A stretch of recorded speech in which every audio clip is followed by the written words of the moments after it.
Nastavljamo školu skijanja, moj instruktor Braca je sa mnom, trudimo se da se spustimo niz veliku stazu. Završili smo poligon, već smo prešli dobar deo staze. Braco, šta nam je sledeći čas? Sljedeći čas nam je isto ovo pružni zaokreti sa ubodom štapa. Znači podsjećamo da koristimo i štapove koje do sad nisu bili u upotrebi. Znači sad je krajnje vreme da to oprobamo. Ajmo.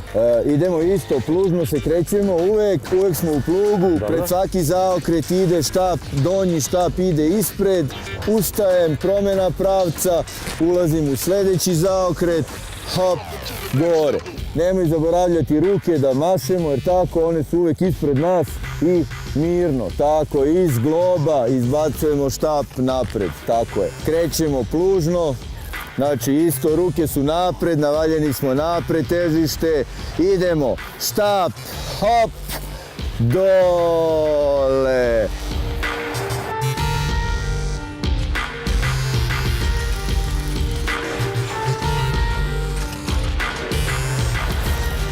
I stop.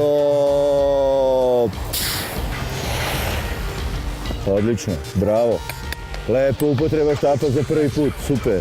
Konačno sam učio da koristim štapove. Sada idemo dalje, Braco.